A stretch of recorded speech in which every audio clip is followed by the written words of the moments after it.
Siguiendo con la temática de las fundaciones superficiales, las ideas generales que ya se han dado en el tema anterior como introducción, creo que son bastante amplias y convincentes como para todos los elementos que estamos desarrollando. Ya hemos hablado de los cimientos corridos, ¿no es cierto? No, no hay mayores complicaciones. Obviamente cada uno tiene sus particularidades, como todo trabajo se necesita poner atención. Entonces nos tocaría ver el caso de las zapatas aisladas, ¿no es cierto? Que también ya hemos visto inclusive imágenes al respecto. El replanteo en este caso este, es un replanteo de dos hilos, ¿no es cierto? Se define la posición de la columna en función de la columna, del punto de intersección o posición de la columna, se define el replanteo específico, la forma y la posición exacta y las dimensiones de la zapata, en este caso, generalmente son cuadradas o rectangulares, ¿verdad? Y se traza el dibujo en el terreno y luego se empieza a excavar. Obviamente la excavación nunca va a ser exactamente igual que en el plano, por lo tanto el replanteo se lo tiene que ir verificando todo el tiempo, porque a veces los excavadores se desvían, ¿no? En su trayecto de excavar verticalmente, entre comillas. Entonces siempre el supervisor, el capataz, el encargado tiene que estar controlando y también antes de llegar al fondo de la excavación es bueno verificar para que no se excave de más, ¿verdad? No es conveniente excavar de más porque a pesar de que se lo podría, digamos, rellenar, pero no es conveniente porque ya hemos hablado de que el relleno es una complicación innecesaria porque se debe evitar fundar sobre relleno, así sea de poco espesor, o sea accidental, ¿no? Entonces es mejor excavar un poco menos, más bien un poco menos, y unos centímetros antes de llegar a la cota de fundación definida en los planos y luego hacer una compactación, de modo que con la compactación ya se llegue al nivel definitivo. Ahora, esto estamos hablando en el caso de que no haya plantilla. En el caso de que haya plantilla, el espesor previsto de la plantilla tendrá que ser habrá que considerar en lo que acabo de explicar, de que antes de llegar a la cota de fibra, se haga una compactación, de modo que con el suelo compactado y nivelado, supuestamente nivelado, estemos con el nivel exacto para vaciar la plantilla y una vez que vaciemos la plantilla, llegamos a la cota de fundación definitiva. Entonces, esa sería la tarea del replanteo, de la excavación, de la continuidad del replanteo. Ya hemos dicho que el replanteo es una actividad continua. Luego viene la compactación y la plantilla. Generalmente para las zapatas se hace plantilla y hemos visto una foto en el tema anterior en la que inclusive la plantilla estaba muy grande, ¿no es cierto? Aquí tenemos otros ejemplos donde además están poniendo algunos soportes para que el canastito de los fierros de la columna quede exactamente en su posición, ¿no? Algunas veces se tuerce. Aquí tenemos otro ejemplo. Esta pieza de madera sirve para amarrar el canastillo para que no se desvíe en ninguna dirección. Y también vemos que aquí han usado un encofrado. Fíjense, la excavación está todo dispareja, ¿no es cierto? No siempre se puede excavar como se lo traza en el terreno, está dispareja. El terreno parece que es muy deleznable acá. Se nota a la vista, está súper desigual, han tenido que hacer un encofrado. Y aquí término medio, ¿no? Tampoco está tan vertical, tan exacta. Entonces, en algunas obras no les interesa mucho y con tal de que sea más grande que que la dimensión del plano, a veces no se hacen problemas, ¿no? Pero es bueno siempre tener un trabajo pulcro en cualquier oficio, ¿no? Bien hecho, bien presentado, correcto además, ¿no? Y no empezar a desameritar la propia labor de uno, ¿no? Entonces la armadura, como ya sabemos, consta de una parrilla de barras cruzadas, como están acá. Obviamente hay que respetar lo que dice el plano. No siempre los espaciamientos en una dirección son los mismos, no siempre, aunque se supone que debería haber simetría, etcétera, pero no, no es una regla, ¿no es cierto?, inviolable de que todas las barras sean del mismo diámetro en ambas direcciones y que los espaciamientos sean parejos, aunque suele ser lo general, pero puede haber algún caso distinto, ¿no es cierto? Especialmente en zapatas rectangulares. Y la parrilla tiene que estar apoyada sobre algunos soportes que permitan el recubrimiento necesario, tanto en el fondo como en los lados. Y el vaciado generalmente se lo hace manualmente, ¿no? Pues en tres etapas. Primero la base, con espesor uniforme, luego un bollo de hormigón para hacerlo manualmente el tronco piramidal y finalmente un pequeño zócalo encima que la cabeza que ya le hemos mostrado en otro caso, pero no estaba el zócalo vaciado, sino directamente se hizo sobre el tronco piramidal. Depende, ¿no?, de cómo está el plano, hay que respetar el plano y no tiene mayor connotación en lo estructural, supuestamente, pero sí en lo constructivo y también en la apariencia y en la aceptación que debería tener o no tener por parte de la fiscalización, ¿no es cierto? Y bueno, está el canastillo también de la columna, que es una reproducción en pequeño, porque generalmente es una altura limitada. Por encima del hormigonado tiene que haber una longitud necesaria de acero de empalme, se llama longitud de empalme, para que los fierros que van a venir de la columna que se apoye encima trabajen como si fuera un solo fierro, ¿no? Como si no hubiera empalme. Son reglas de cálculo y de construcción que se tienen que cumplir. Entonces el hormigonado se hace, como hemos dicho, en tres etapas. En algunas partes o algunos constructores lo vacían como si fuera un cubo, porque es más fácil el trabajo, pero entra más hormigón, ¿no es cierto? Entonces esto es relativo. Pero es bueno siempre respetar las reglas. Acá tenemos un ejemplo de las zapatas combinadas. El replanteo es similar, ¿no es cierto? Habrá que tener cuidado con la posición de las dos columnas. Habrán seguramente dos ejes, un eje para cada columna y un eje común, que es el que comparten. La forma de las zapatas combinadas puede ser, como se ve acá en ambos casos, rectangular.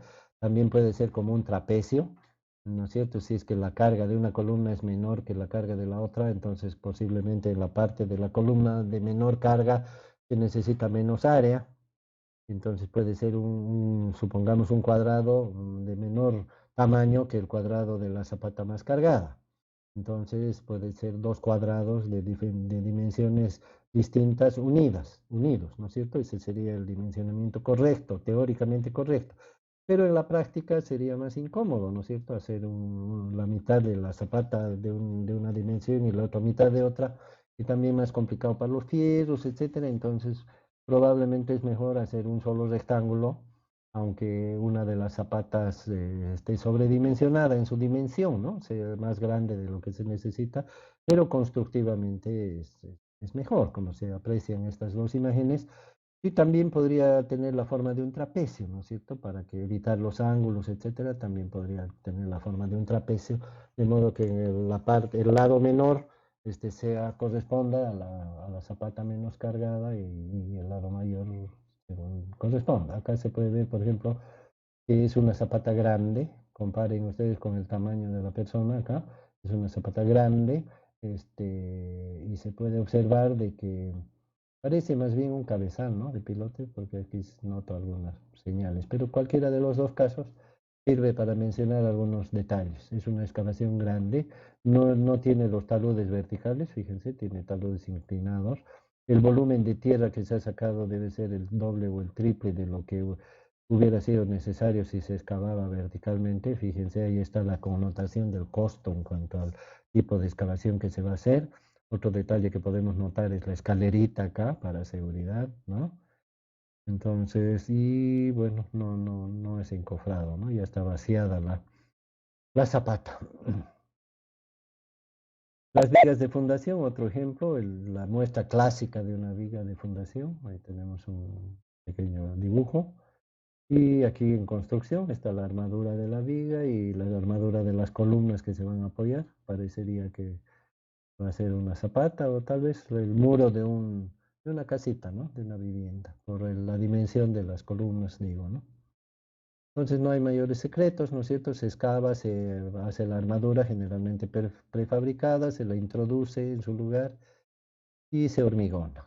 Acá no vemos ningún encofrado, seguramente se va a hormigonar en la excavación, no es una excavación muy pulcra, que se diga, muy lineal, muy perfecta, pero también se ve que el terreno no es tan bueno, ¿no? Ambas cosas se combinan para hacer un trabajo mediocre, digamos, no tan sobresaliente. Luego tenemos la construcción de las plateas. En las plateas hay una diversidad muy grande, ¿no?, de situaciones. Hay plateas gigantescas y hay otras que no tanto.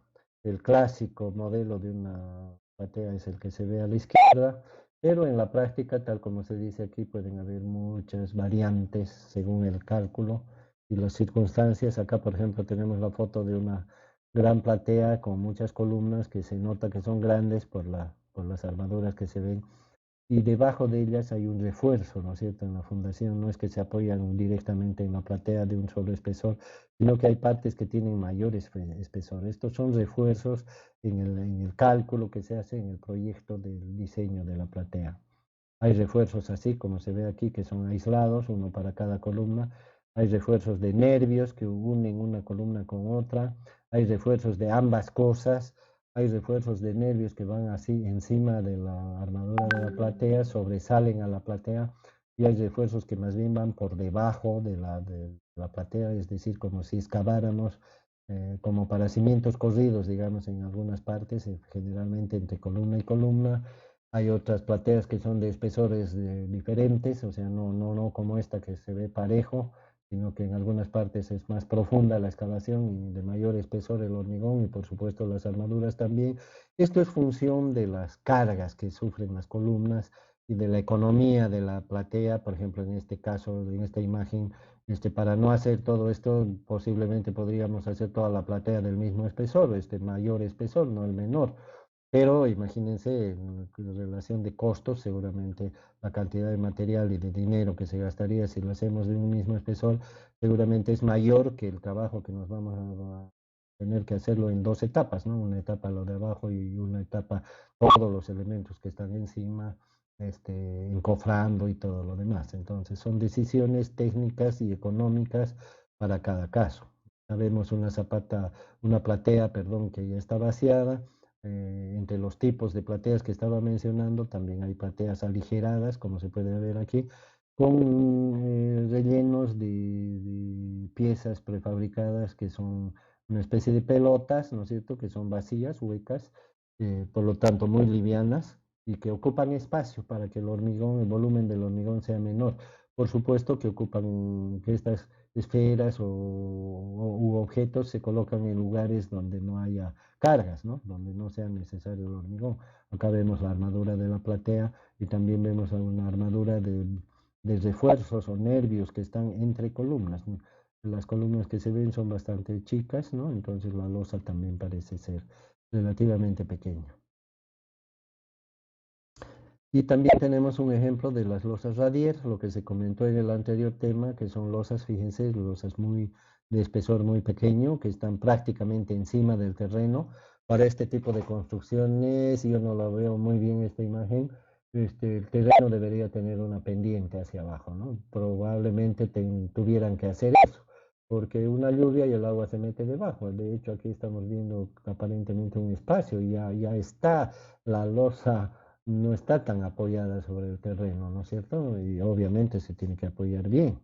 Ya están las instalaciones listas, fíjense, entonces tiene ductos, tiene todo, pero el terreno la losa debería estar vaciada en la parte alta de un terreno. Mínimamente el terreno debería trabajarse aquí, estar bien rellenado a los costados, en lo posible la losa estar dentro del terreno, ¿no es cierto? No encima y a los laterales del terreno tener pendiente hacia afuera, pero no bajo la losa, como se ve acá. Una lluvia y esto se erosiona, imagínense que ya haya una casa construida aquí, se va a ir erosionando, se va a debilitar, se raja la losa, se rompe, no se ve si tiene armadura o no. Si no tiene, obviamente va a resistir menos, y si están los muros, todo, bueno, adiós la solución, la probable solución. Acá tenemos otro ejemplo donde se puede apreciar lo liviano de la construcción, ¿no es cierto? Los paneles de acero galvanizado, que son huecos, como se puede ver, están fijados primero en la primera etapa con clavos, en el pavimento, en el hormigón, en la losa radier que decimos, y luego se atornillan, ¿no es cierto? Se refuerzan o se ponen anclajes también, son distintos métodos para fijar estos paneles en el terreno. Luego cada uno de estos paneles que son prefabricados se unen entre sí en las esquinas, como se puede ver, y encima de esto se colocan las cerchas para la estructura del techo, que son similares, ¿no? Huecas. Luego se pone el revestimiento exterior, externo, hay revestimientos externos especiales. ¿Cuál la diferencia de un revestimiento externo con uno interno? Que los revestimientos externos tienen que tener durabilidad frente a las condiciones climáticas, ¿no es cierto? Porque van a estar expuestas al sol, al viento, a la lluvia, etcétera, porque están afuera. Y los revestimientos internos, en cambio, tienen que tener una buena estética, un buen acabado y también tienen que tener ciertas características. Generalmente en medio de ambos revestimientos se coloca en todo el espacio libre que queda entre las vigas, entre los montantes, que se llaman estos aparatitos verticales, se llaman montantes, y estos horizontales se llaman soleras. En medio de estos espacios se colocan materiales de aislamiento térmico y acústico, ¿verdad? Los, lana mineral, lana de vidrio, plastoformo, que es el poliestireno expandido, o poliuretano, en fin, distintos materiales que le dan la autonomía climática, digamos, dentro, ¿no? Que sirven para ahorrar energía en el uso del aire acondicionado, de la calefacción. En países avanzados es muy importante el aspecto térmico, ¿no es cierto? En invierno siempre tiene que haber calefacción, no hay casa que no tenga calefacción, y en el verano aire acondicionado. Entonces es muy importante mantener el aislamiento térmico para el ahorro de energía, ¿no es cierto? Especialmente en los climas muy cálidos y en los climas fríos. Acá todavía no existe mucho esa prioridad, digamos, en la construcción, e inclusive tenemos edificios muy nuevos, pero que no tienen ninguna aplicación, con ninguna complementación térmica, ¿no es cierto? Se siguen construyendo de ladrillo hueco, las ventanas de vidrio, metal, de vidrio, con vidrios, de estructura metálica o de madera, etcétera, sin ningún concepto de aislamiento térmico ni acústico. En el caso de los edificios de apartamentos, condominios, etcétera, no se puede hacer mucha bulla, ¿no? Porque el vecino se molesta. Entonces, ese tipo de conceptos en estas construcciones, a pesar de que se nota que son económicas, rápidas, livianas, etcétera, sin embargo, prevalecen bastante. Acá vemos que los espesores de los paneles no son muy grandes, entonces seguramente el aislamiento también no va a ser muy grande, porque el aislamiento, aparte del material, depende también del espesor del mismo y de la forma de contacto, ¿no? Directamente aquí, a pesar del aislamiento térmico, estas piezas de panel atraviesan de un lado al otro, o sea que son puentes térmicos, ¿no? A través de estos elementos metálicos de la estructura va a pasar el calor de un lado al otro, ¿no? A pesar del aislamiento, el aislamiento solamente va a estar al medio.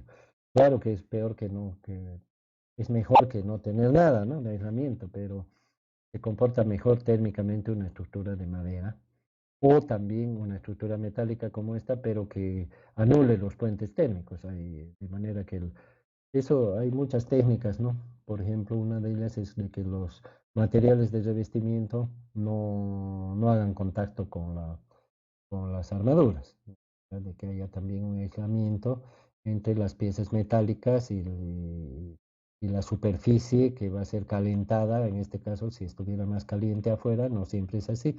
A veces está más caliente adentro que afuera, cuando afuera hay nieve, por ejemplo. Entonces, todos estos elementos, ¿no es cierto?, son parte de la construcción moderna, y ese tipo de fundación que se utiliza es una losa, como se puede ver, en muchos casos sin armadura, y muy importante el drenaje. También es importante para mejorar la estabilidad de la losa y alejar el tema de la erosión, a pesar de lo que ya dije, de la necesaria pendiente y de drenaje adecuado. Nunca es bueno en este tipo de construcción hacer como está en esta imagen, que el panel, las paredes están al borde de la losa, ¿no? Siempre, lo ideal sería dejar la losa en demasía, digamos por lo menos 80 centímetros de más en todo el perímetro, para que sirva no solamente como acera, sino además esa parte, como cualquier acera, tiene que tener pendiente para que el agua de lluvia salga hacia afuera, y mejor si esa acera tiene un cordón, ¿no es cierto? Un cordón que se suele llamar también un pendolón, una entrante, casi digo saliente, pero en realidad es entrante porque entra dentro del suelo, como los cordones de acera de las calles, ¿no es cierto? Lo que vemos es un pretil, pero en realidad el cordón va más adentro. Entonces eso hace de que el agua, si es que quisiera infiltrarse por debajo de la losa, es más difícil, ¿no? Porque el cordón de la acera tiene una profundidad mayor que la losa. Así que va a ser más difícil. Y el ancho de la acera también aleja la posibilidad de que el agua llegue hasta la losa que está sirviendo como fundación. Todos esos detalles, ¿no? Algunas veces estas losas, cuando no nos olvidemos que aquí va a venir el techo va a tener algún tipo de revestimiento, mejor si es liviano, ¿no es cierto? Usar un techo liviano, pero de todas maneras tiene su peso y esas cerchas o tijeras o cualquiera sea la estructura del techo se va a apoyar sobre estos elementos. Entonces, en muchos casos se construye encima una viga de refuerzo que juega más o menos el mismo papel que la viga de cadena, ¿no es cierto? Para que un extremo de la cercha, por ejemplo, no asiente sobre un vano de estos pequeñitos y la solerita de acero se va a doblar, ¿no? Porque no tiene una capacidad como para resistir la carga de una cercha con su techo encima. Y peor si tiene cielo falso más. Entonces, generalmente se coloca una viga encima, una viga de refuerzo del mismo material, ¿no? Del mismo material y encima recién se asienta el techo, que también tiene que ser un techo liviano, ¿verdad? Un techo liviano y también tiene que tener aislamiento térmico, etcétera, todas las cosas que hemos dicho y tiene que tener alero y el alero tiene que ser más corto más grande, mejor dicho, que la acera, ¿no? Más ancho que la acera para que el agua no caiga en la acera, si es que hay acera, ojalá hubiera, si no, imagínense el techo también va a contribuir a la erosión del suelo y de la losa. Entonces, cuando hay carga de techo y es muy pesada, en muchos casos se refuerza la parte donde se van a apoyar, la parte de los muros de los paneles que estén cargados, se refuerza con acero, ¿no? Con barras transversales o se hace una especie de entellón, una especie de cimiento corrido, un poquito más profundo en la parte donde van a ir los muros cargados, por decirlo así. Entonces, y ahí se refuerza. Puede ser con hormigón o sin, perdón, con armadura o sin armadura. Si es que fuera más profundo, trabajaría como un pequeño cimiento corrido, ¿no? Entonces, son detalles de este tipo de construcción. Siempre se tiene que compactar. La plantilla generalmente no se usa porque el hormigón va a ir asentado directamente en el terreno.